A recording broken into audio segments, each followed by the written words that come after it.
Hola, ¿qué tal? Un gusto saludarles nuevamente en esta segunda parte del módulo 2, donde estaremos hablando de aspectos generales de los estudios de imagen y algo de endoscopía, que bueno, van a ser los principales estudios de imagen, ¿no? O sea, lo que sería la radiografía simple de abdomen, el ultrasonido, la tomografía y algunos aspectos endoscópicos.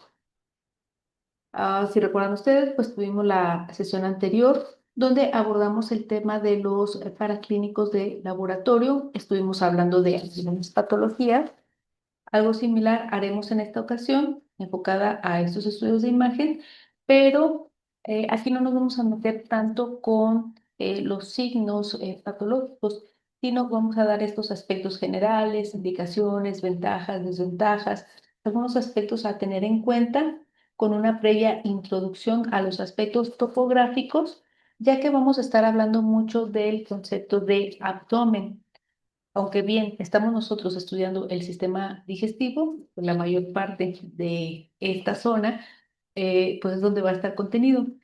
Sin embargo, ya por el tipo de estudios que son, sí debemos tener en cuenta este lenguaje más topográfico para poder hacer nosotros algunas de las referencias precisas. Pero todo esto que estaremos tocando en esta ocasión, junto con lo de la clase anterior, lo vamos a ver ya reflejado completamente en la próxima sesión, donde estaremos trabajando con casos clínicos, integrando este conocimiento, más pues algunos aspectos patológicos extras.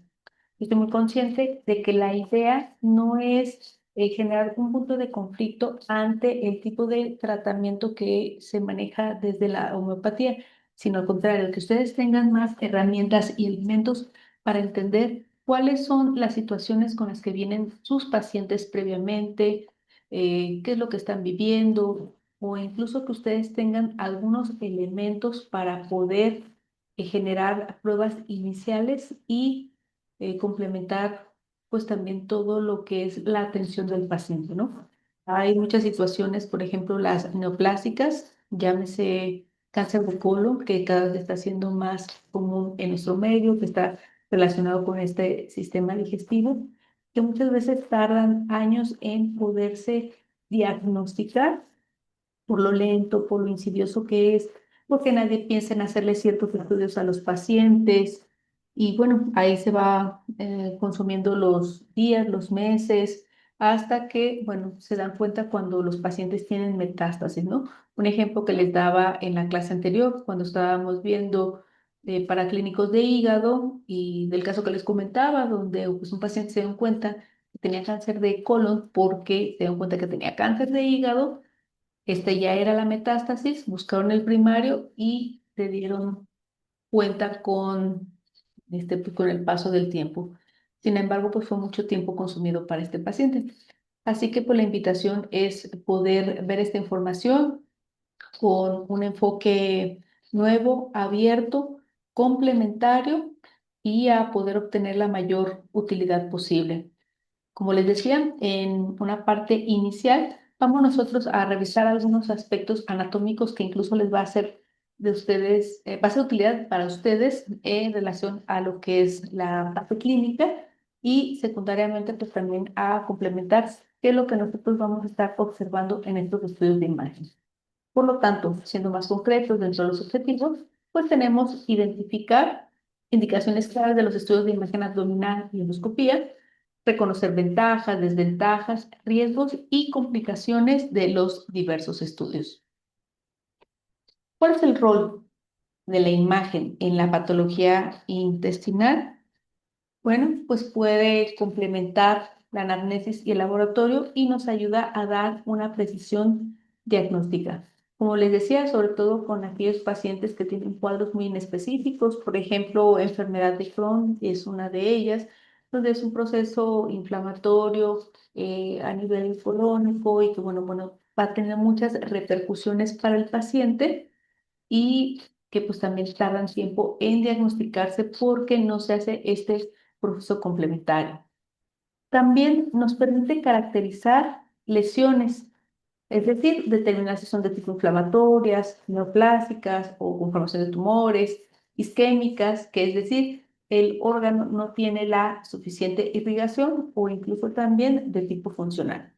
También nos permite hacer una guía de intervenciones para poder realizar una biopsia en caso de que estemos estudiando al paciente, hacer una resección por medio de esta endoscopía y pues también ayuda a reducir el uso empírico de los tratamientos y va a optimizar los recursos. Es decir, por ejemplo, también creo que una de las diferencias grandes que nosotros tenemos en Latinoamérica a lugares, por ejemplo, como en Estados Unidos, es que todavía practicamos con más detalle lo que es una buena anamnesis, una exploración física, y ahí nosotros podemos empezar a trabajar para poder dar abordajes a los pacientes.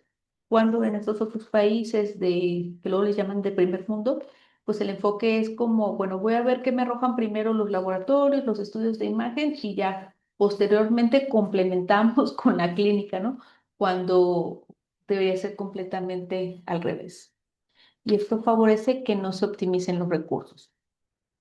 Ahora, para poder nosotros ubicar dónde están los órganos, incluso también si nosotros estamos buscando información en Internet o, por ejemplo, estamos leyendo la interpretación de un estudio que está dando un radiólogo, pues muchas veces las referencias vienen en estos términos, es decir, en las regiones abdominales.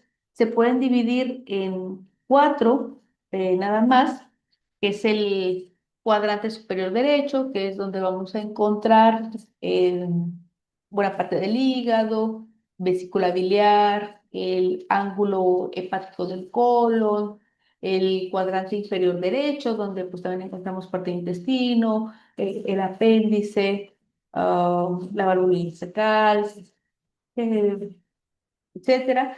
Igual o su equivalente del lado izquierdo, cuadrante inferior. En el cuadrante superior izquierdo, pues lo que sería parte del páncreas, vaso, ángulo esplénico del colon, etcétera. Sin embargo, pues son áreas demasiado amplias y no nos permite ser tan específicos para nosotros poder ubicar lesiones que podamos encontrar en esa zona. Por esta razón es que también se ha optado por hacer la división en estos 9 cuadrantes.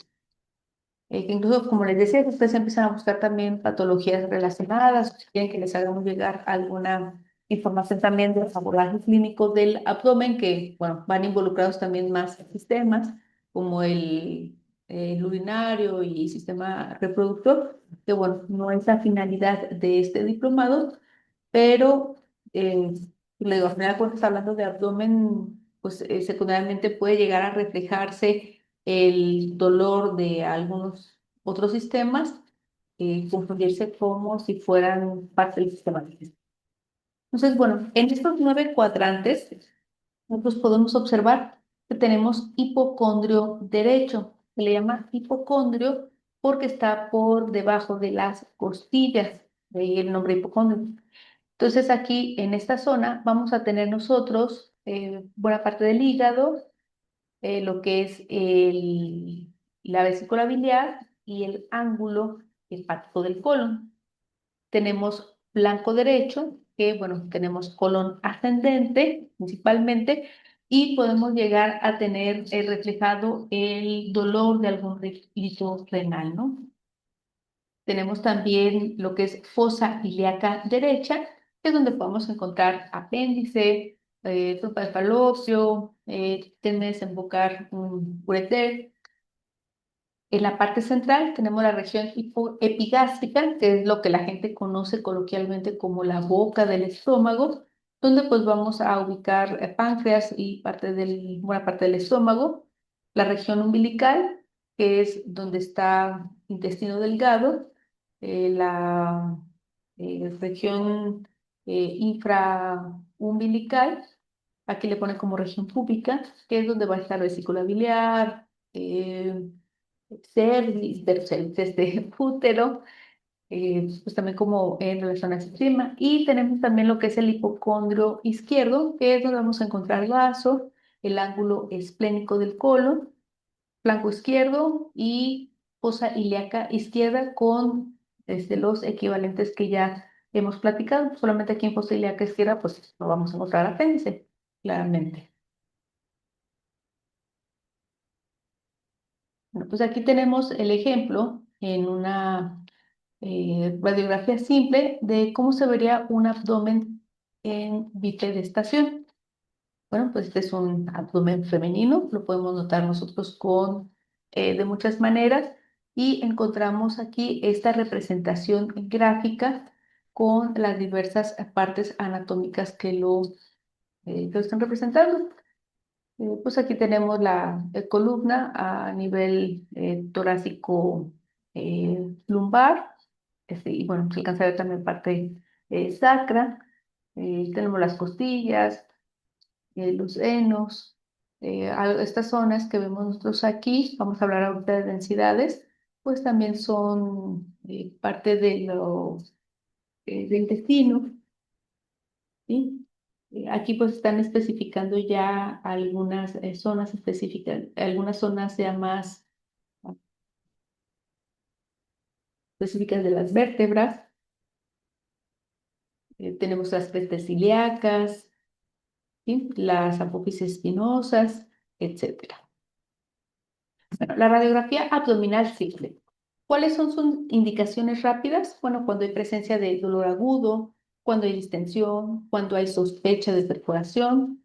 Dentro de sus ventajas es que es accesible, económica, son bajas dosis de radiación y dentro de las limitaciones es que hay una baja sensibilidad para enfermedad inflamatoria leve y apreciación de órganos, porque como ustedes ya saben de antemano, pues el principal elemento que nosotros podemos llegar a observar en las radiografías, pues son todos los óseos o aquellos que tienen alguna densidad metálica incluso.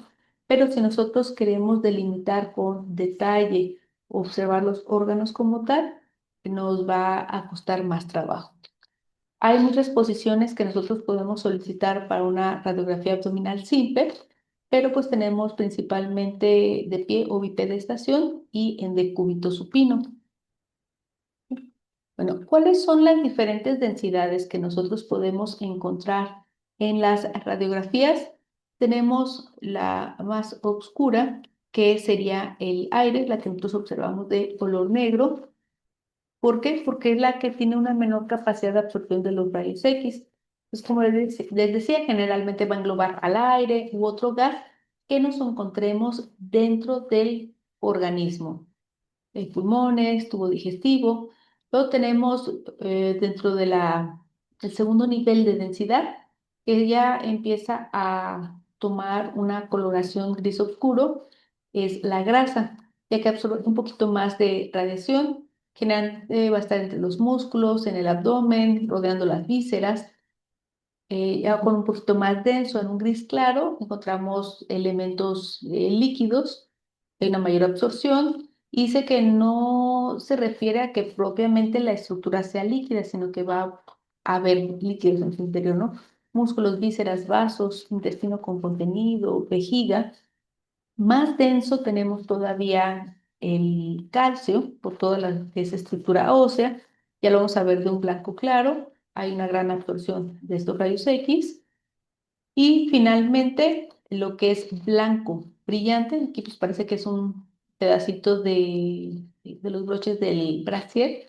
En este blanco brillante están los metales y de forma natural no existen en el organismo. Todo esto nosotros le vamos a llamar artefacto. ¿Sí? Incluso los principales artefactos son de tipo metálico en las radiografías, pero podemos encontrarlos de otros materiales. Artefacto es un elemento externo al organismo que sale representado en la imagen. ¿Cuáles son algunas indicaciones para la radiografía simple de abdomen? Bueno, pues el dolor abdominal agudo o crónico. Esto puede ser incluso como una primer fase de estudio. Que bueno, ahorita también vamos a ver que si nosotros estamos sospechando de alguna situación órgano específica, pues a lo mejor sí valdría la pena brincarse lo que es la radiografía de abdomen y solicitar otro tipo de estudio que lo vamos a mencionar. Pero si también estamos en un lugar donde no hay muchos recursos, donde no hay mucha posibilidad de abordaje, pues podemos iniciar con esto. También cuando sospechamos de una enfermedad sistémica, enfermedad digestiva o genitourinaria, si percibimos la presencia de masa o tumoración, muchas veces dentro de la exploración abdominal, les puedo decir que los tumores de ovario pues alcanzan dimensiones importantes, algunas ocasiones hasta palpables. Se sospecha de cuerpos extraños o incluso en los posquirúrgicos. Digo, no es lo más común. Realmente hay una buena vigilancia, pero si sospecha que, no sé, a lo mejor quedó una gasa adentro, pues ya a muchas gasas ya les ponen unas pequeñas hebras con una, pues que se vea radiopaco en una toma de radiografía para poder determinar si está ese objeto ahí, ¿no? O puede ser también la primer pauta de seguimiento para un paciente posquirúrgico que, pues, por ejemplo, tiene un dolor persistente, que no se está observando que realmente hay una recuperación, etcétera. Y no suele indicarse en los primeros 6 meses del embarazo por la radiación. Otras indicaciones, por ejemplo, en caso de urgencia, cuando hay datos de un abdomen agudo, una obstrucción intestinal, el hilo adinámico o, o hilo paralítico, que también hay que complementar con exámenes de laboratorios, el trauma abdominal, cuando se sospecha clínica o presencia de perforación visceral. Esta perforación visceral, pues no necesariamente tiene que darse nada más por el trauma, puede ser también por ejemplo, aquellos pacientes que tienen de forma crónica consumiendo antiinflamatorios no esteroideos como aspirina, naproxeno, diclofenaco, ibuprofeno, etcétera, y que a la par estos pacientes, una disculpa, tienen alguna gastritis, que es inflamación de la mucosa, que posteriormente puede evolucionar a una úlcera, pues lo vamos a ir viendo, es esta erosión que inicia en la mucosa o en el lumen de alguna porción del tubo digestivo y que puede ir profundizando hasta que atraviesa todas las capas y entonces ya hablamos de una perforación, ¿sí? También puede haber una rotura de órgano intraabdominal, pues también, ¿qué otra indicación? Cuando, pues, no sé, un niño se sospecha que se comió alguna moneda, algún objeto que puede llegar a ser radiopaco, otras situaciones de urgencias que, aunque están aquí enumeradas, son un aneurisma abdominal y es una situación de mucha urgencia y, bueno, aquí nos funciona mejor un ultrasonido, pancreatitis, coledocolitiasis, que son ya más órganos específicos, en el caso del aneurisma pues es un vaso abdominal, generalmente pues son vasos muy grandes, donde en vez de mantenerse firmes las paredes del vaso sanguíneo, pues estos empiezan a tener deformación y pérdida de la firmeza como tal. Entonces existe el riesgo de ruptura y pues imagínense, por ejemplo, una aorta abdominal o pues, puede ocasionar una muerte casi inmediata. Pancreatitis, pues ya hablamos un poquito también la vez anterior, es un proceso inflamatorio del páncreas y esto pues se puede determinar por estudios de laboratorio, pero aquí vamos a utilizar más ultrasonido y sobre todo la tomografía. Y coledocolitiasis, pues el ultrasonido es de gran utilidad. Entonces, yo se los dejo aquí, no para que piensen en coledocolitiasis y soliciten una radiografía abdominal, sino que muchas veces pues son las indicaciones que por las cuales suelen indicar de manera frecuente. Como les decía, hay diferentes proyecciones básicas. Es una proyección antero-posterior. Si se acuerdan ustedes en las radiografías, vamos a denominar de esa manera de dónde a dónde está el rayo. Es decir, estamos hablando de una posición antero-posterior en decúbito supino o boca arriba. Quiere decir que tenemos un rayo que está entrando por la parte anterior o frontal y va a salir en la parte posterior. Entonces nosotros tenemos la placa aquí atrás, pues generalmente lo que nosotros vamos a ver con mayor amplitud es lo que tiende a estar hacia la parte posterior. Anteroposterior del pie o bipedestación, decúbito lateral, están las oblicuas decúbito prono o decúbito ventral, que es boca abajo. Estas casi no se utilizan y se pueden complementar con una radiografía póstero anterior de tórax. ¿Sí? No, ¿qué es lo que nosotros vamos a evaluar en esta radiografía simple? Bueno, desde las estructuras óseas podemos llegar a observar deformidades, aplastamiento de las vértebras, sacralización, lumbarización, espina bífida, que bueno, esto tiene que complementarse también con otros estudios, costillas supernumerarias, aquellas más costillas de los 12 pares esperados, lesiones osteolíticas o radiolúcidas, es decir, pues nosotros vamos a observar zonas en las cuales en vez de verse parejito o con la misma densidad del hueso, pues vamos a ver que hubiera zonas más oscuras.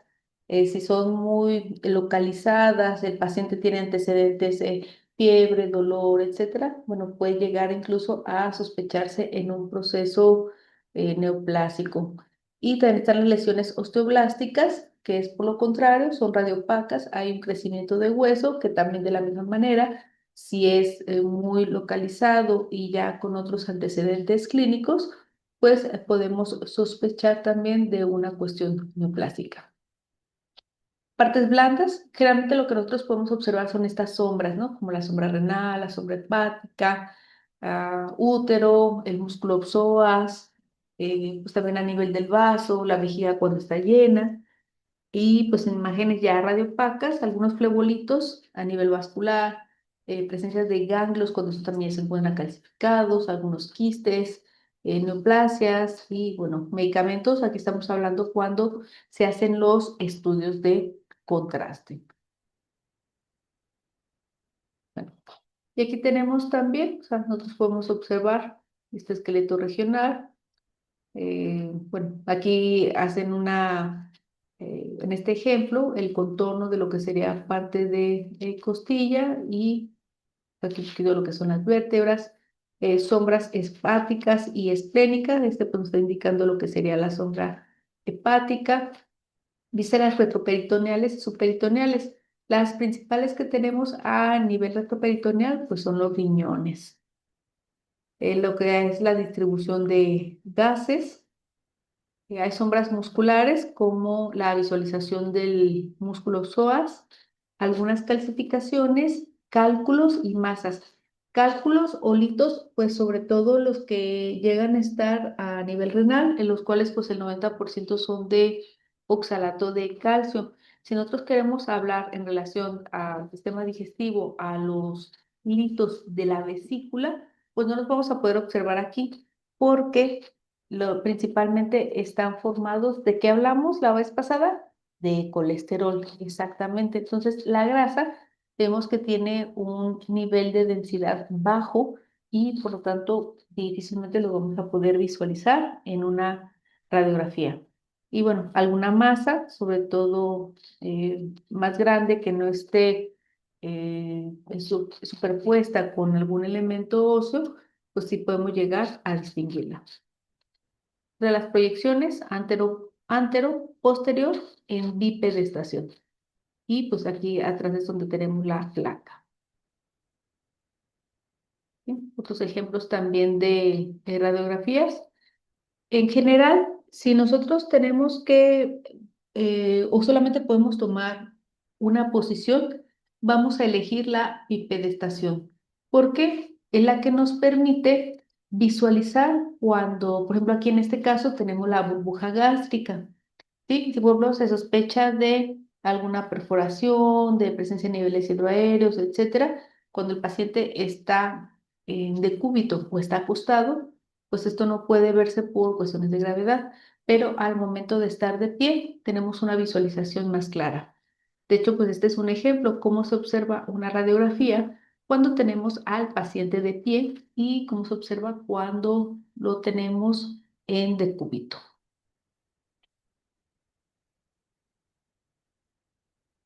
Aquí tenemos también la representación de cómo pueden verse algunas sombras de diferentes órganos, el riñón derecho, el riñón izquierdo. Aquí tenemos parte del marco colónico del psoas, ¿sí? Aquí tenemos también un esquema muy similar, donde pues tenemos también esta correlación gráfica complementaria. De hecho, esta radiografía está muy bonita, ya parece que es más bien de tipo digital, porque pues, podemos tener radiografías análogas y radiografías de tipo digital. Fíjense cómo aquí incluso podemos observar con mayor detalle esta parte donde está limitándose el hígado como tal, el marco colónico.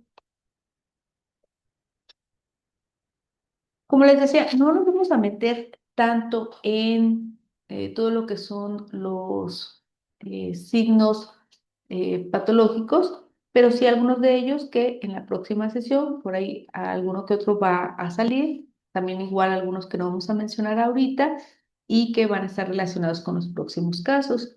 Tenemos, por ejemplo, los niveles hidroaéreos, cuando hay datos de obstrucción, el neumoperitoneo, signo del diafragma cuando hay perforación, el patrón en huella colónica cuando hay una impactación fecal, algunas válvulas conniventes prominentes cuando hay un hilo paralítico. ¿Sí? Aquí, por ejemplo, esto que nosotros tenemos aquí es un ejemplo de los niveles hidroaéreos y de gas libre. Entonces puede haber una obstrucción incluso con perforación. Pero pues esto lo tenemos que complementar con la clínica y pues es un evento agudo, ¿sí? Efectivamente, están aquí, ¿sí? Esto que nosotros estamos viendo más radiolúcido. Tenemos ahora las radiografías contrastadas de abdomen, que ya ahora con la aparición de los nuevos estudios, pues van utilizándose menos. También cuando hay acceso a una endoscopía, pues obviamente se prefiere. Si nosotros no tenemos acceso a estos estudios más avanzados, ya sea por costos, por disponibilidad o lo que sea, una radiografía contrastada nos va a permitir delimitar mucho mejor lo que son las zonas del tubo digestivo. De hecho, lo podemos dividir en la serie esófago, gastro, duodenal, otra parte lo que sería el tránsito intestinal, y también puede colocarse el contraste, o sea, más bien en retroceso, a través de un colon por enema o el enema varitado de colon. Entonces, decía, en caso de que sea es difícil identificar una patología, una radiografía simple de abdomen, entonces se puede solicitar esta contrastada. Los contrastes pueden ser administrados por vía oral o parenteral. En este caso, pues lo que se está prefiriendo, pues sí es una vía oral, porque principalmente son elementos de bario que son muy radiopacos, se ingiere y entonces se va viendo el recorrido de todo el tránsito del tubo digestivo. Y bueno, también algo a tener en cuenta es que se van tomando las radiografías, no es una sola, se puede tomar una inicial antes de dar el medio de contraste, después a los tantos minutos, no sé, 15 minutos, luego 25 minutos, etcétera, dependiendo los tiempos que esté determinando el radiólogo. Dice, las patologías que no captan contraste pueden ser de origen congénito o pueden corresponder a patologías inactivas. Las patologías que captan contraste son de dos tipos, inflamatorio o tumoral. Y dentro de las técnicas ya les mencioné estas y cabe recalcar que cada una de las técnicas antes descritas pueden ser realizadas con el denominado doble contraste, que consiste en la aplicación de bario más aire al tubo digestivo. Bueno, viendo un poquito algunas imágenes de la serie esófago gastroduodenal, vamos a tener técnicas como con sulfato de bario, imágenes seriadas, que era lo que les comentaba ahorita de estarlas tomando en diferentes momentos. Nos ayuda a detectar estenosis. ¿A qué nos referimos con estenosis? Son zonas donde se va estrechando alguna porción del tubo digestivo. Un ejemplo puede ser el esófago con la calasia. También nos puede ayudar a determinar la presencia de divertículos, incluso de pólipos, o también por otro lado, si ya hay ulceración, pues también el contraste en vez de pintar parejito, pues vamos a encontrar zonas en las cuales no está pintando como tal, no puede delimitarse el contorno de forma regular, igual también con algunas inflamaciones severas de la mucosa. Fístulas, ¿qué es una fístula? Es cuando hay una comunicación de un sector con otro, pero está contraindicada si se sospecha de perforación. Porque, bueno, pues obviamente si se sospecha de perforación, pues no quiere uno que el medio de contacto esté regado por todo el organismo, porque al final aquel medio de contraste que se toma, pues puede ser evacuado. Pero pues si hay una perforación, ya es otra situación distinta. Y miren, aquí tenemos un ejemplo de cómo puede llegar a verse el esófago. ¿Sí? Aquí tenemos, pues sí, son distintos ejemplos de donde podemos observar contornos poco regulares. Hay zonas donde hay un estrechamiento marcado, es lo que le llaman luego el signo del pico, que esto es muy sugestivo de acalasia. También podemos nosotros llegar a ayudarnos para determinar una hernia yatal. ¿Qué es una hernia yatal? Bueno, cuando, bueno, habitualmente pues sabemos que el músculo diafragma va a separar el abdomen del tórax y va a tener tres orificios, uno donde pasa la aorta, otro donde pasa la vena cava inferior y otro donde pasa el esófago. Entonces, en la conexión del esófago con el estómago, no hay un músculo esfínter como tal dentro del tubo digestivo, ¿no? A diferencia de cómo puede suceder un poquito con el esfínter pilórico, que son, bueno, le vamos a llamar así de esta manera a un músculo circular que tiene la función de abrir y cerrar. Entonces, en este caso, la separación entre esófago y estómago no está dada con un esfínter, sino son las fibras del diafragma alrededor que van a presionar alrededor para hacer este punto de cierre. Cuando por diversas razones, por ejemplo, una de ellas está asociado también a obesidad, a pérdida de fuerza en la prensa abdominal, etcétera, estas fibras se van debilitando y entonces ya no se contiene completamente el reflujo que puede llegar a haber del estómago. Entonces, si esto le añaden ustedes que hay datos de pirosis o lo que le llamamos agruras, reflujo, que es este retorno del contenido, y bueno, poco a poco, entre más se van como aflojando estas fibras alrededor del esófago, lo vamos a llamar que es una hernia yatal, y esto pues va a condicionar muchos problemas. El reflujo no solamente tiene el problema de la sensación de quemazón en esófago, o la incomodidad que pudiera parecer la más obvia. Hay casos donde, sobre todo también si el paciente tiene predisposición a hipersensibilidad bronquial, muchas veces al estar dormidos, pues este reflujo puede llegar a meterse un poco en vía respiratoria y bueno, pues hay microorganismos, hay inflamación y puede ocasionar como si este paciente tuviera persistentemente problemas del sistema respiratorio. Por lo tanto, es muy importante que cuando ustedes hagan el abordaje de patológico de sus pacientes, pues que no digan solamente hace el reflujo o involucra pues, la incomodidad a nivel digestivo, sino que también puede tener una repercusión a nivel respiratorio. Incluso les va, muchas veces se nota al revés, o sea, hay pacientes que dicen, no, es que yo no dejo de tener como esta tosecita enfadosa y me dan tratamientos y yo sigo con esta tos todo el tiempo, me siento como irritado, como inflamado de la garganta y pues no responden. Pero pues alguien que por ahí ya pregunta otros síntomas, pues se dan cuenta que el problema es que no están siendo abordados de la manera más precisa y que van a tener una situación a nivel digestivo. Entonces, ojo con eso. Bueno, aquí tenemos también cómo vamos a observar anatómicamente cuando está avanzando el contraste en esta serie esófago gastroduodenal. Aquí tenemos el fondo del estómago, bueno, aquí tenemos el esófago que ya no se nota mucho porque ya terminó de pintar. Tiene aquí la parte del cardias, el fondo estomacal Aquí podemos ver los cuerpos. Tenemos la curvatura mayor, la curvatura menor del estómago, la incisura angular. Aquí ya está el antro pilórico, el píloro como tal, el bulbo duodenal, y entonces ya empieza el duodeno. Recuerdan ustedes, pues el duodeno son aproximadamente 30 centímetros y bueno, pues ahí empieza ya todo el proceso de absorción de alimentos. ¿Sí?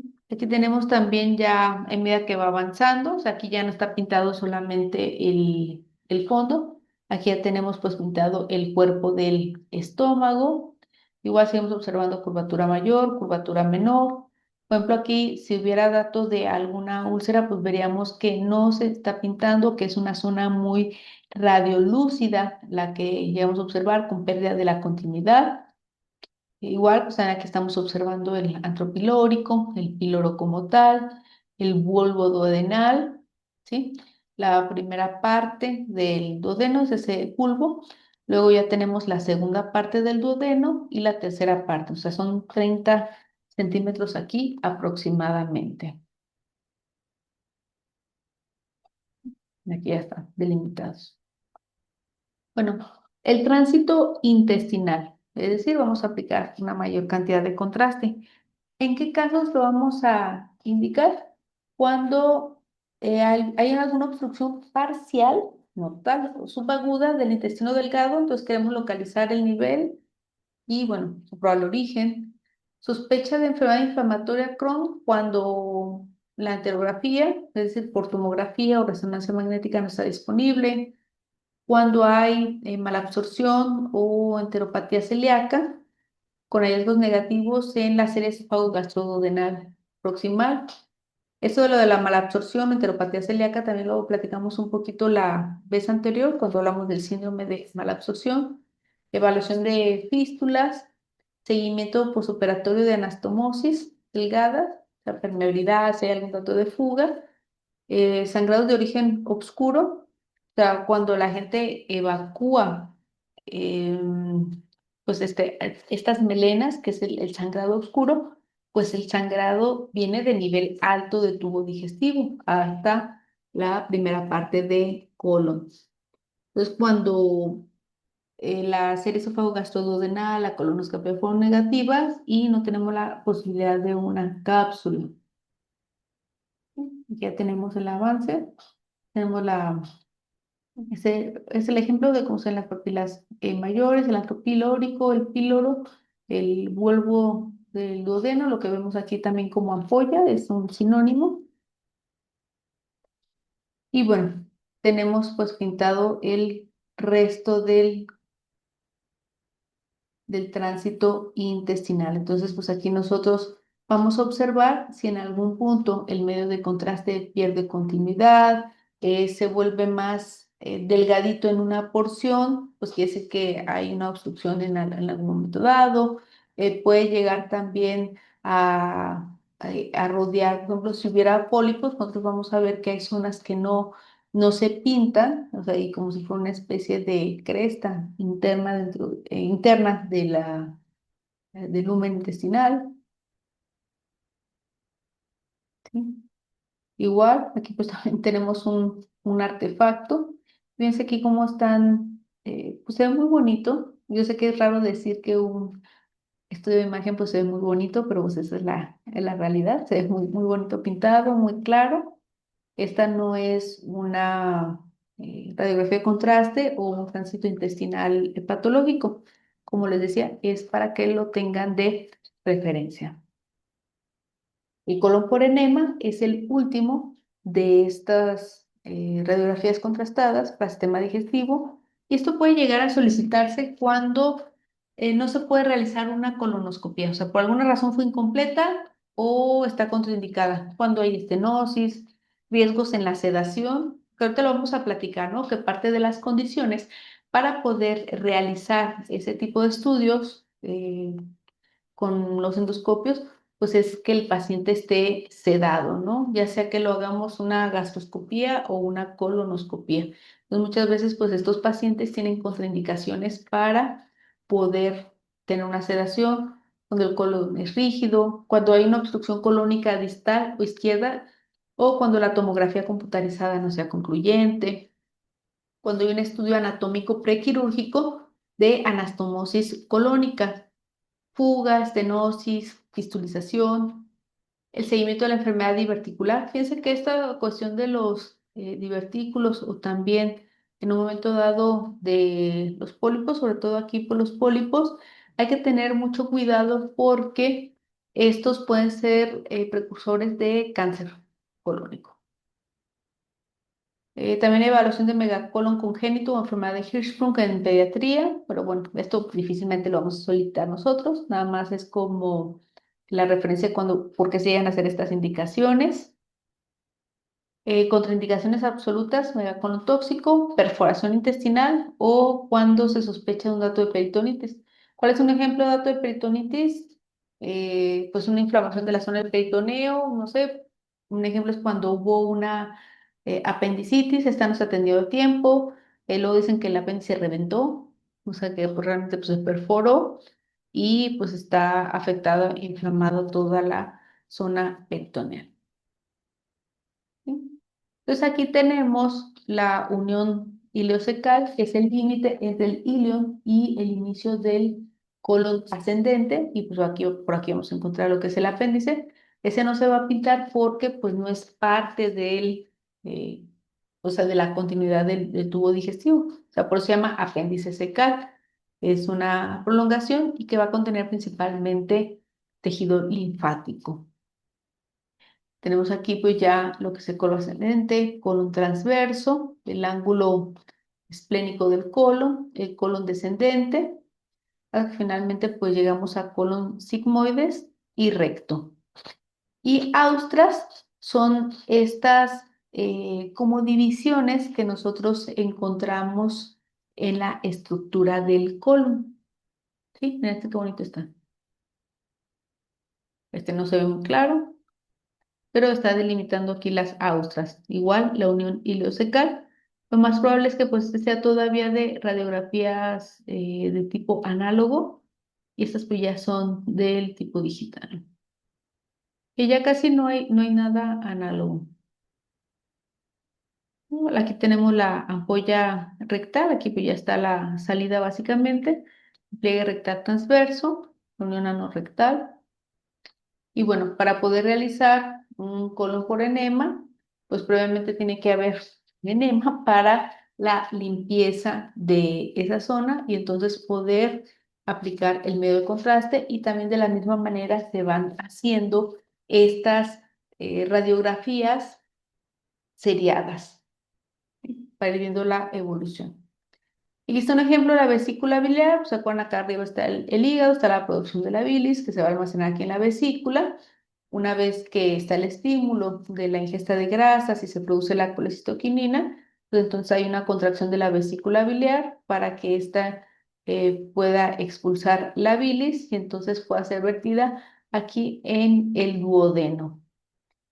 Nosotros no podemos visualizar completamente la vesícula con un medio de, digo, con una radiografía simple, pero con un medio de contraste puede llegar a ayudar, sobre todo pues aquí estamos delimitando completamente. Si hubiera litos, ¿qué es lo que pasaría? Bueno, pues habría zonas más radiolúcidas y que dejan de pintarse. Bueno, hasta el momento, antes de que sigan, pues quiero que se den una pausa, pueden ponerle una pausa a este video, vayan, estírense un poquito, reflexionen de lo que hemos visto y bueno, pues vamos a pasar a otros estudios. El ultrasonido realmente es de lo que nosotros ya podemos llegar a utilizar más en abdomen, que sea todavía accesible también en costos. Obviamente no nos va a ayudar a evaluar, por ejemplo, partes óseas, pero bueno, no estamos viendo nada óseo en relación a este diplomado, pero sí puede ser un excelente aliado para muchos aspectos digestivos, sobre todo si nosotros queremos visualizar hígado, vesícula biliar, es decir, si nosotros sospechamos de un diagnóstico de coledocolitiasis, que ya platicamos de su clínica de patología en la clase anterior, pues la primera indicación sería hacer un ultrasonido. Antes de realizar un medio de contraste para vesículas, hay que hacer un ultrasonido. ¿Cuáles son las ventajas de este tipo de estudios? Que no se utiliza radiación. Es por eso que los ultrasonidos pues también se utilizan en el embarazo, ¿no? O sea, porque lo que hace es que el transductor va a emitir una serie de ondas sonoras, o sea, son de esa categoría, obviamente con otras frecuencias, pues se llama ultrasonido, y en medida de la densidad que tenga el tejido con el cual estos reboten, es si nos van a dar una imagen hipoecogénica, hiperecogénica o isoecogénica. Ahorita vamos a ver esta terminología. Pues dependiendo qué tan denso va a ser la capacidad de rebotar esa onda y esto nos va a generar una imagen. Entonces, como les decía, una de sus ventajas es que no va a provocar radiación, que puede ser repetible este estudio, o sea, no es como una radiografía, que no podemos estar radiando a la persona, mucho menos con la tomografía. Puede hacerse a un lado de la cama, es decir, por ejemplo, una tomografía, pues nosotros no podemos llevar un tomógrafo a un lado de un paciente que no puede movilizarse.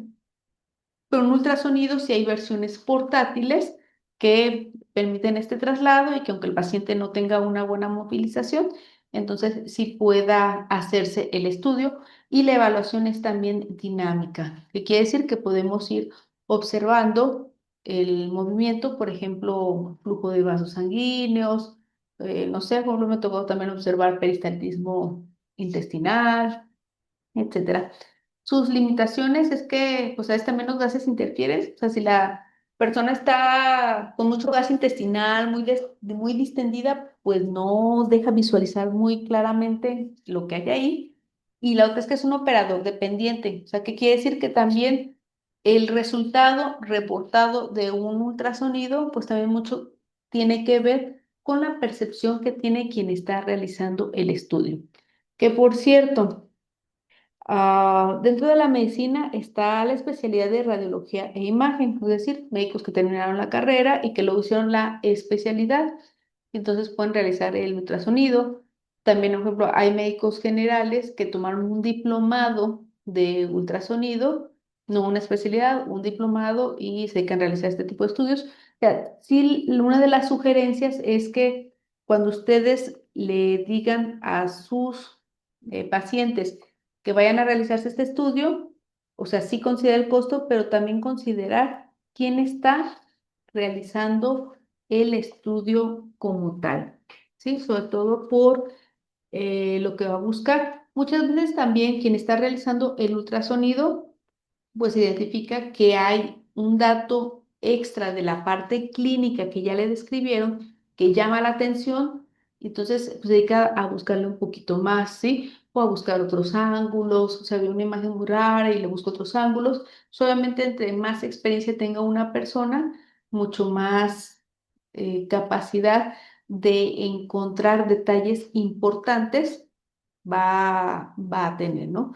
Entonces, pues sí, muchas veces la cuestión económica es importante, pero pues también considerar la experiencia del operador, ¿sí? Y bueno, pues aquí ya vemos un ejemplo, aquí pues sí está realizándose con este transductor convexo, no se ve la imagen, realmente pues necesitamos un gel en la superficie del transductor para que pueda mejorar el contacto con la zona y entonces poderse llegar a observar. También una limitante es que hay veces que si las personas tienen mucho panículo adiposo, es decir, una gran cantidad de tejido celular subcutáneo, puede llegar a dificultar la visualización. Hay diferentes tipos de transductores. Tenemos los lineales, que son muy utilizados para vasos sanguíneos. Muchas veces puede ser también estos ecodoppler. Usan los angiólogos para ver completamente vasos sanguíneos en piernas. Tenemos los sectoriales. Estos son útiles, por ejemplo, como para observar las cavidades cardíacas en movimiento. Tenemos los convexos, que son los utilizados en abdomen, porque nos permite tener una superficie más amplia y un ángulo más, también mayor para poder captar la imagen. Y tenemos los intracavitarios, los más utilizados, como este ejemplo que viene aquí, como el endovaginal, ¿sí? Por ejemplo, yo les puedo decir que no estamos hablando de sistema digestivo, pero sí para ubicarnos en cuanto a ultrasonido, que si queremos visualizar bien el útero y los ovarios, pues es mucho mejor hacerlo con un eco endovaginal, porque pues, como su nombre lo dice, se introduce en vagina, pega en cervix o en fondo de saco y podemos visualizar más directamente sin tantas capas, tanto el útero como los ovarios.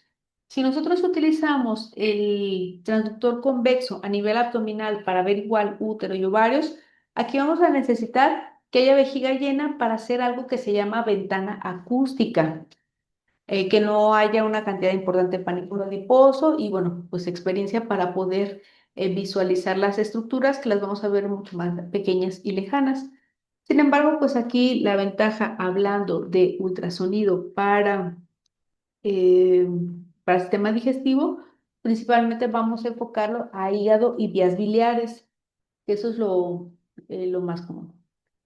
Y esto es lo que les comentaba de las densidades ecogénicas, así como en la radiografía hablábamos de términos de radiopaco, de radiolúcido para determinar qué tan opaco, qué tan negro llega a verse. Aquí vamos a manejar nosotros estos términos. Por ejemplo, hipoecogénico, hipo es menos siempre. Entonces lo que vamos a ver nosotros más oscuro. Esto puede ser aire o algún líquido. Podemos ver isoecoico, iso pues es igual.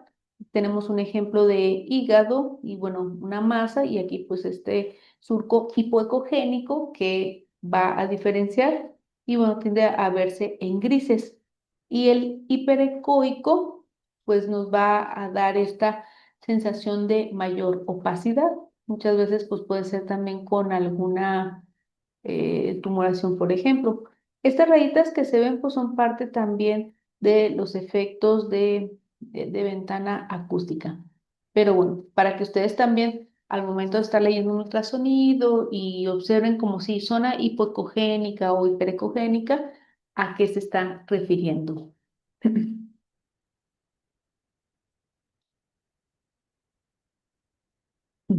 Pero aquí está un ejemplo de eco de vesícula biliar. Tenemos la vesícula biliar normal. Te fijan, pues no estamos viendo zonas hipoecogénicas en su interior con un contraste isoecogénico tirándole un poquito a hiperecogénico, aquí delimitando el contorno. Y el cálculo biliar, yo les decía que en la radiografía, pues nosotros lo vamos a ver radiolúcido porque su componente es graso. Sin embargo, en un ultrasonido sí va a tener esta densidad hiperecogénica, entonces va a ser un contraste con este otro medio y lo vamos a observar con mucha mayor claridad. Entonces aquí lo estamos observando dentro de la vesícula, pero generalmente cuando nosotros sospechamos de una coledocolitiasis, pues lo que se hace es rastrearse el colédoco tal cual, que es generalmente donde tiende a obstruirse o a colocarse el hito.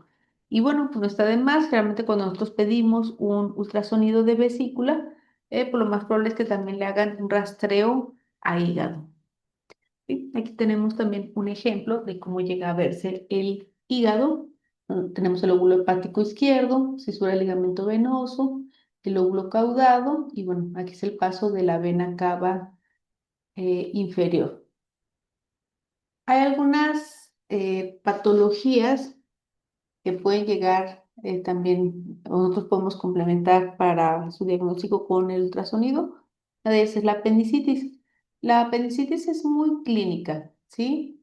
Es el cuadro que empieza con dolor periumbilical, es decir, pues en la zona del ombligo. Después va a emigrar a fosa ilíaca derecha, va a ocasionar a lo mejor náusea, vómito, dependiendo de la intensidad del dolor. Es un dolor que va incrementando conforme transcurre el tiempo. Tiene sus signos clínicos, ¿sí? Como el signo de McBurney, el signo de psoas, etcétera, que son parte de esta propedéutica. Podemos tomar también una biometría hemática, como les decía también la vez anterior. Una biometría hemática es el examen más básico, no se le niega a nadie. Podemos ver a lo mejor aumento de leucocitos en banda, pero pues en la radiografía no vamos a ver casi nada. Muchas veces a lo mejor la línea del psoas, pero pues es así como un volado al aire. Sin embargo, en el ultrasonido sí nos puede ayudar. Nosotros podemos observar un diámetro igual o mayor a 7 milímetros, no compresible, y esto tiene un valor predictivo positivo en un 90%. ¿A qué nos referimos con valor predictivo positivo? Que ustedes lo van a ver en muchos estudios. Es a la probabilidad que tiene una persona de presentar una enfermedad cuando, en este caso, el estudio dice que la tiene. En forma más simple, es decir, 9 de cada 10 personas que el ultrasonido nos sugiere que el paciente tiene apendicitis, sí tienen apendicitis. Hay un 10% que no, o uno de esos 10. Pero un valor predictivo positivo del 85 en adelante es muy bueno.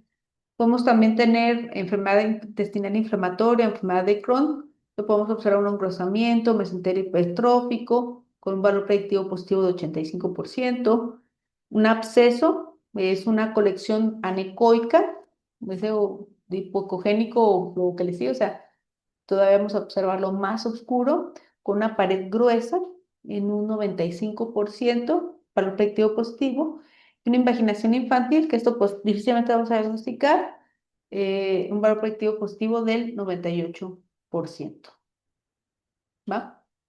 Bueno, igual, piensen ustedes, reflexionen acerca de esto que estamos hablando, principales patologías. Ok. Ahora vamos a la tomografía computarizada. Este es un tipo de prueba de diagnóstico por imágenes y se utilizan radiografías de tecnología informática para producir imágenes del cuerpo llamadas cortes. Es decir, es como si tuviéramos una super radiografía. Obviamente esto se unió con esta tecnología informática y lo que se hace es como el equivalente de poder ver el cuerpo si nosotros tuviéramos un cuerpo y lo partiéramos como así como cuando partimos a la mitad, pero como del ombligo, o sea, no la mitad del lado derecho izquierdo, sino mitad arriba y abajo, lo ligamos en muchos cortecitos. Entonces esto nos puede ayudar a observar distintos sectores toraco-abdominales en este caso y observar con mayor detalle lo que son los órganos blandos. Dentro de las indicaciones, en las urgentes, obstrucción, perforación, isquemia, en las electivas, es decir, las que podemos nosotros hacer con más calma, seguimiento de enfermedad inflamatoria intestinal, neoplasias, estadificación, es decir, cuando nosotros pues ya eh, pues tenemos datos de que algún paciente tiene un cáncer y queremos también estadificarlo o determinar en qué etapa está, la tomografía computarizada puede ser un excelente aliado. Dentro de las ventajas es que tiene una alta resolución, podemos ver, como les decía, la estructura de los órganos, evalúa también fuera de intestino, es rápido. Las desventajas es que pues también tiene un mayor nivel de radiación. También puede haber tomografías con medios de contraste y esto puede llegar a ocasionar nefrotoxicidad y que el costo es medio, que ahora ya es más accesible. O sea, por ejemplo, si nosotros hubiéramos pensado como cuál era el costo que tenían hace 10 años, pues realmente se ha reducido porque ha habido una mayor oferta de laboratorios. De hecho, incluso les puedo decir que, y no por hacer promoción, no esto, pero Salud Digna tiene excelentes aparatos, tiene buenos costos, pero aquí lo que es el problema es la interpretación del estudio. O sea, yo no confiaría mucho en la interpretación del estudio como tal, pero las imágenes son muy buenas. Entonces, si hubiera la posibilidad para un paciente que ustedes consideran que la tomografía es una buena opción para él, no confiamos tanto en la interpretación, podemos pedir una segunda opinión y con estas imágenes, junto con todo el contexto clínico, poder obtenerlo. ¿Sí? Y aquí está pues un ejemplo de cómo se hace. Aquí pues sí tiene su medio contraste. El paciente está en una camilla, está este aparato alrededor y entonces pues va tomando, se va deslizando y se van tomando los distintos puntos de corte. Aquí tenemos un ejemplo de cómo puede verse. Aquí pues también las zonas más densas pues van a ser las partes óseas. Luego también dependiendo si es un órgano más sólido, pues también lo vamos a ver un poquito más denso. Aquí pues tenemos lo que son los riñones. Entonces hagan de cuenta que es una persona acostada boca arriba, hicimos un corte, no exactamente a nivel del ombligo. Aquí estamos viendo la vértebra, la aorta, el páncreas, ¿sí? La vesícula biliar, todo esto es el hígado, ¿sí? Entonces, voy aquí. Aquí tenemos el estómago. Entonces, pues fíjense qué bonito porque podemos ver en toda su complejidad el abdomen. Y muchas veces, pues también puede haber otros hallazgos. No sé, por ejemplo, pues tengo una amiga donde ella por diversas situaciones se hizo una tomografía de tórax, pero pues en los primeros cortes pues sale parte del cuello y ahí se dieron cuenta que tenían nódulos tiroideos hipofuncionales porque pues no había alteración de las pruebas, pero pues este hallazgo incidental pues tuvo que hacer que ella empezara a estudiarse con un ultrasonido de tiroides, con un experto para poder hacer las mediciones, estadificar también por medio del ultrasonido en qué etapa está. Aquí tenemos también ya un ejemplo con patología. Tenemos la vesícula y cómo se ven los litos radiolúcidos, ¿sí? Muy bien. Vamos a la endoscopía y a la cápsula.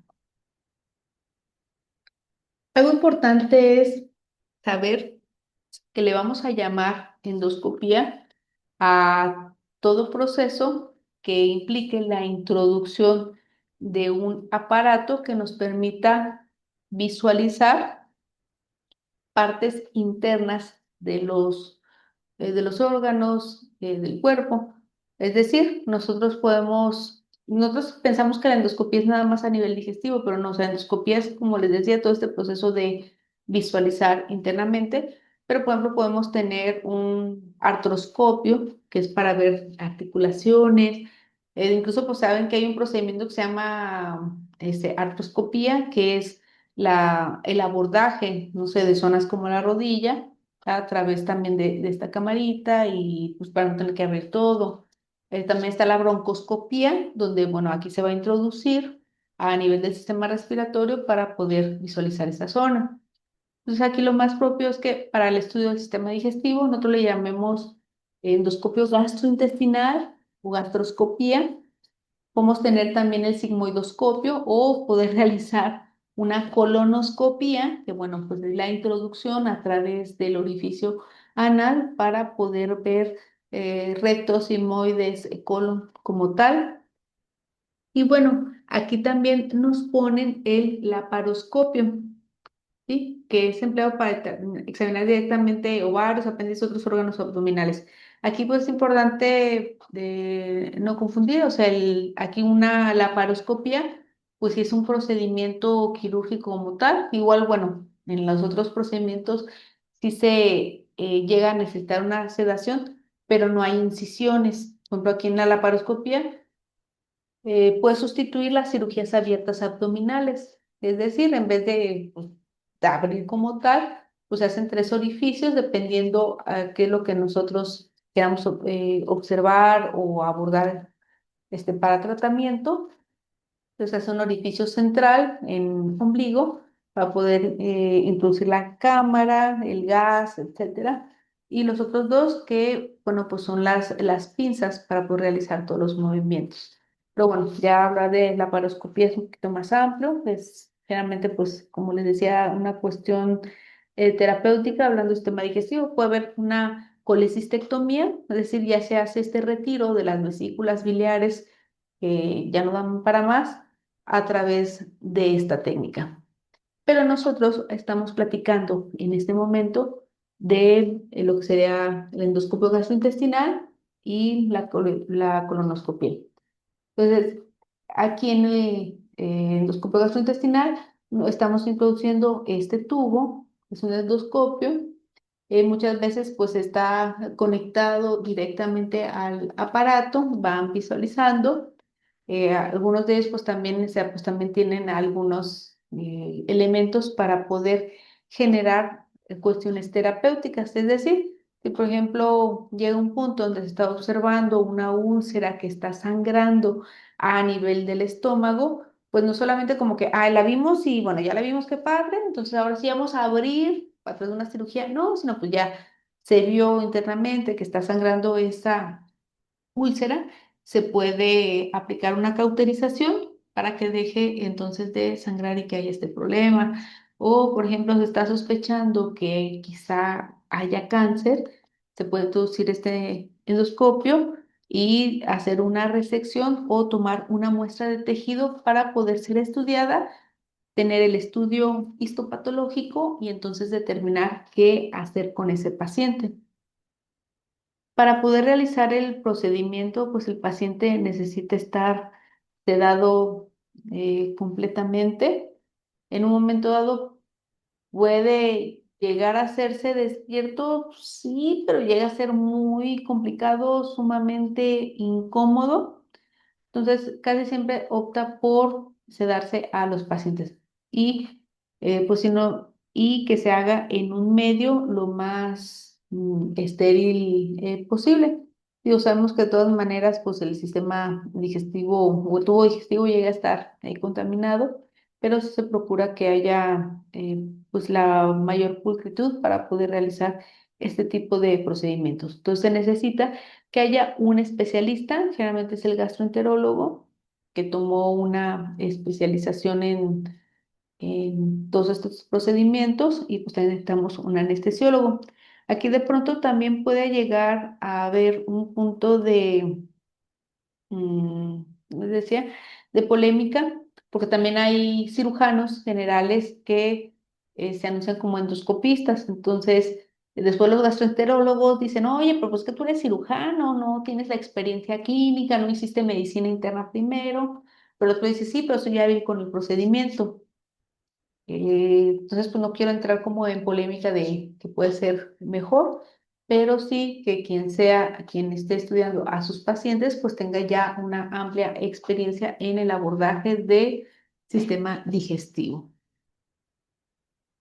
Y bueno, la colonoscopia, ay, discúlpenlo, fue de las imágenes más amables que encontré porque hay otras todavía más gráficas donde pues es este procedimiento, tal cual, el paciente definitivamente tiene que estar sedado para poder realizarla, se introduce mediante el orificio anal y puede llegar a verse todo lo que es la anatomía colónica. Entonces, esto es muy útil cuando, por ejemplo, estos pacientes de anemias crónicas que no se encuentran los sangrados, que tienen factores de riesgo para cáncer de colon, que empiezan a tener a lo mejor como obstrucción paulatina, disminución del calibre de las heces, algunos cambios que han sido crónicos, pues todo esto se puede observar a través del colonoscopio. Bueno, como ustedes ya vieron en las diapositivas previas, pues a mí no me encanta que se llene de letras. Sin embargo, pues le estoy dejando esto aquí para que ustedes si quieren tomar una captura de pantalla, le ponen una pausa al video, toman la captura de pantalla o hacen sus anotaciones. ¿Cuáles serían las indicaciones para solicitar una endoscopia gastroduodenal o una colonoscopia? Bueno, tenemos estas categorías de indicaciones, lo que serían las diagnósticas, las terapéuticas, las urgentes y la elección preferente sobre otras técnicas. Por ejemplo, está en cuanto a diagnóstica, en la endoscopia alta o esta gastroscopia, disfagia progresiva, es decir, esta dolor o dificultad para tragar o pasar el alimento. O sea, tragar no lo estoy utilizando en un término despectivo, sino el hecho de deglutir el alimento. Cuando hay pirosis refractaria, como decía este reflujo, estas agruras que conocemos de una manera muy coloquial y que no responden a tratamientos, dolor epigástrico crónico, este dolor de estómago que no se quita con nada, tiene mucho tiempo, anemia ferropénica, es decir, o sea, este paciente tiene una alimentación pues decente, no se identifican datos de sangrado, pero pues cuando se toma una biometría tiene anemia, vómito crónico, sospecha de úlcera o gastritis por Helicobacter pylori. Muchas lo que hacen es, pues también hacen estas pruebas, aprovechando la endoscopia, y control de varices, de las varices esofágicas que están muy asociadas a procesos de cirrosis. Igual seguimos en la gastroscopía como indicación terapéutica, ligadura de varices, inyección de adrenalina, clips ensangrados, resección de pólipos. Cuando está la calasia, o sea, como lo que vimos en el esófago, también puede favorecer para poder dilatar y quitar esa estrechez, colocación de stents esofágicos o gástricos, es decir, pues estos como tubitos, como en el caso que hubiera un estrechamiento que no responde a la dilatación, voy a colocar el stent para dejar este punto abierto. Urgentes, cuando hay hematemesis, este vómito con sangre, melena evasiva, es decir, un sangrado masivo que viene del tubo digestivo alto, cuerpo extraño impactado, ingesta de cáusticos, por ejemplo, se toma la sosa, y perforación esofágica. Y elección sobre otras técnicas, por ejemplo, biopsia de sospecha celíaca, en duodeno, o sea, llegan hasta el duodeno para poder tomar ahí un cachito y poder realizar esta biopsia, estadificación, el esófago de Barrett, evaluación del sangrado oculto no localizado por tomografía. Dentro de las indicaciones para hacer una colonoscopia, cuando hay sangrado rectal, cambios del hábito intestinal, que era lo que les platicaba, ¿no? O sea, por ejemplo, pues es que yo antes mi popó, pues sí, era como gruesecita, y ahorita yo cada vez la noto más delgadita y más estreñido y más trabajo me cuesta. Cuando hay diarrea crónica, anemias de origen oscuro, cuando hay sospechas de pólipos, cuando hay sospecha de neoplasias, en la vigilancia postcáncer, colorectal, diarrea inflamatoria, sospecha de CUSI o de Crohn, que son enfermedades intestinales inflamatorias.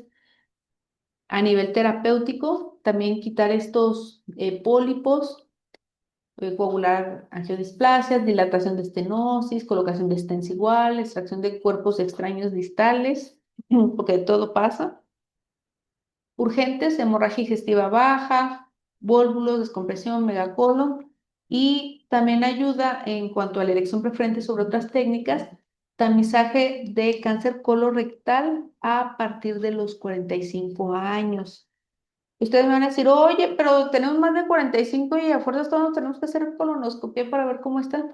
No, pero si tienen antecedentes de cáncer de colon, hablando a nivel familiar, si siempre han de los de las ingestas de las carnitas asadas, o sea, la presencia o el consumo de nitratos, igual también con ingesta importante de embutidos, todo esto es un factor de riesgo para cáncer de colon.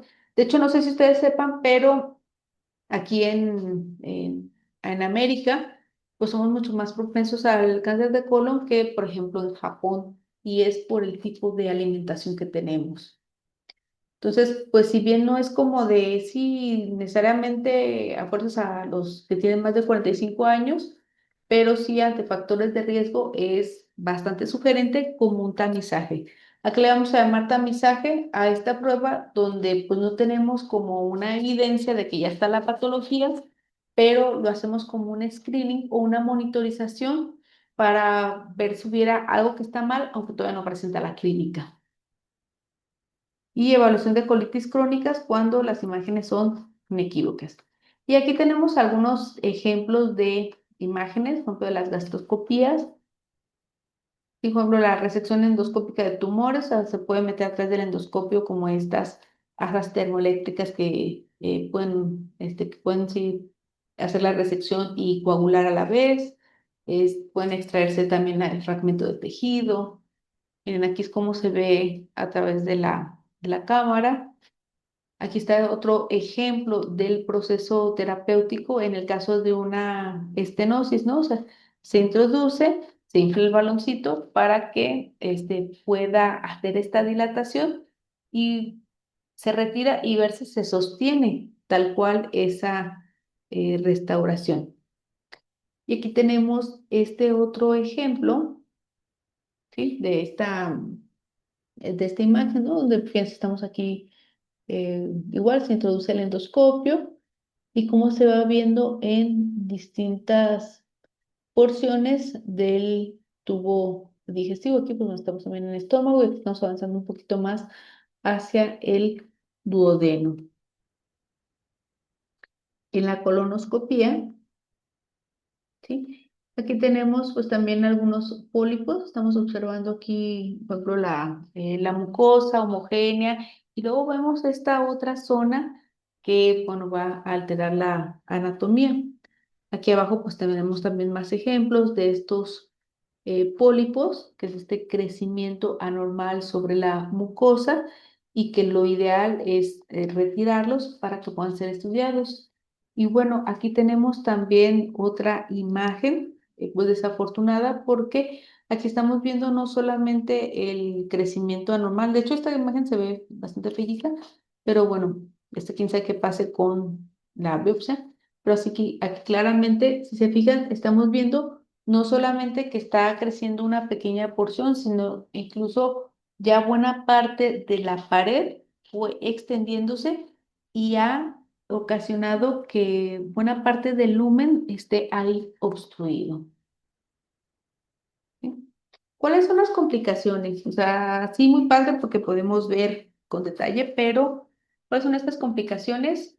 Reacciones a la sedación, hipoxia, arritmias entre el 1 al 5% de los pacientes, mayor en ASA 3 y 4. Esta es una clasificación que hacen los anestesiólogos de riesgo anestésico. ¿Qué factores de riesgo? Comorbilidad cardiopulmonar, dosis altas de opioides o benzodiazepinas. Por ejemplo, aquellos pacientes que no se tienen consumo de morfina, que son un tipo de opioide o benzodiazepina, que toman clonazepam, alprazolam, etcétera. Entonces, puede que es un monitoreo continuo. Otro riesgo es la perforación, si puede llegar a pasar. Factores de riesgo cuando tienen divertículos, estenosis o se hace una resección amplia. Otro riesgo es sangrado, puede ser inmediato o diferido, entonces hay que tener mucho cuidado cuando se realizan estos estudios de estarle dando seguimiento y vigilancia a los pacientes. También hay lo que se llama síndrome de pospolipectomía, o sea, después de que se hace esta resección, donde, bueno, puede también haber una cirrosis térmica y también las infecciones, que son mucho menos si se fijan, pero pues también es una probabilidad de complicación. Y tenemos finalmente esta cápsula endoscópica. No es tan común, por ahí en algunos centros médicos de la institución de la Aguilita pueden llegar a tenerlo. Estas cápsulas miden aproximadamente de 11 por 26 milímetros, o sea, imagínense de 1 centímetro de ancho como por 2,5 de largo. Aquí está la relación con una regla. Y pues va a tener estas camaritas en su interior, que esta pues son un promedio de 2 frames por segundo. Esto indica como la velocidad a la que se están tomando las imágenes, por ejemplo, pues nosotros cuando vemos algunos videos, todos pues están a 60 frames por segundo, entonces pues va tomando imágenes de forma lentita, o sea, no crean que va la cápsula y va así como estuviéramos nosotros con la cámara del celular, ¿no? O sea, va haciendo las tomas.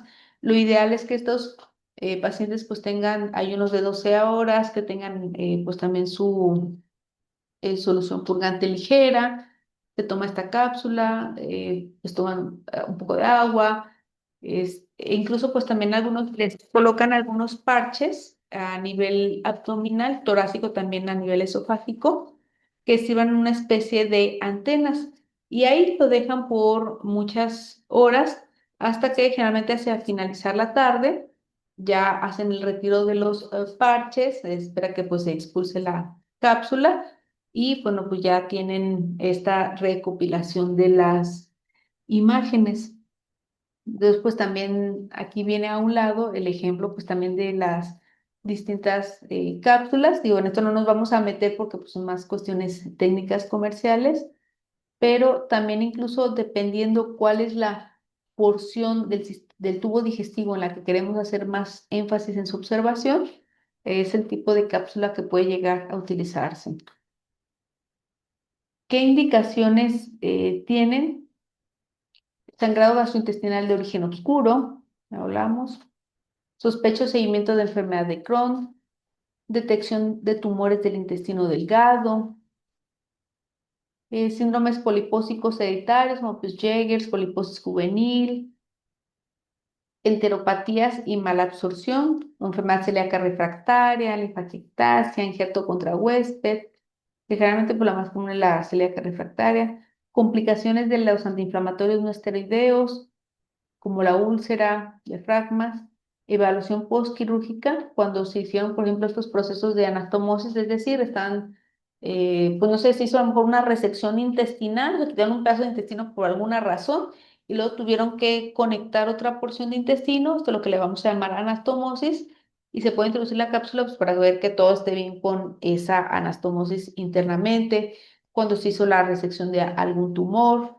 Entonces, si se fijan, pues esta cápsula pues es útil para poder visualizar, no requiere la sedación, esa es también una de las ventajas, pero no nos va a brindar ninguna probabilidad terapéutica, sino solamente diagnóstica.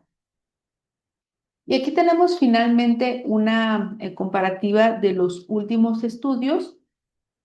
Por ejemplo, la tomografía pues es muy buena para diagnóstico. La endoscopia pues es la mejor para poder hacer diagnósticos. En cuanto a ultrasonido, pues tenemos pues una posibilidad media de diagnóstico, igual que la cápsula, porque pues también con la cápsula no podemos tomar biopsias. Entonces, pues por mucho la endoscopía se lleva a todos con esta cuestión de diagnóstico. Sin embargo, pues también en la terapéutica lo hacen. Por eso cada vez hay una mayor inclinación a realizar este tipo de estudios. O sea, a lo mejor podemos comenzar con algo sencillo, con la atención a primer nivel, que es de consultorio, pero ya sobre las especialidades o subespecialidades, ya se está optando más por estos métodos. Entonces, en la tomografía, el riesgo pues, es de radiación, el ultrasonido pues, tiene un riesgo nulo, endoscopía tiene un riesgo bajo o medio, pero sí existe ya con las complicaciones que mencionamos, y en la cápsula pues también está el riesgo de la retención de la cápsula, ¿no? Que pues es bajo, pero existe. Así que pues bueno, como les decía, realmente nosotros podemos hablar de una manera todavía mucho más amplia de los estudios de imagen, incluso pues añadir los signos patológicos, etcétera. Pero pues esto lo vamos a ir correlacionando con ya el resto del ensamble clínico, paraclínico en la próxima sesión. Y bueno, recuerden que si tienen dudas, pues nos las pueden hacer llegar para poder resolverlas. Y bueno, pues que tengan un maravilloso día, tarde o noche, dependiendo de la hora que estén viendo esta grabación. Muchas gracias.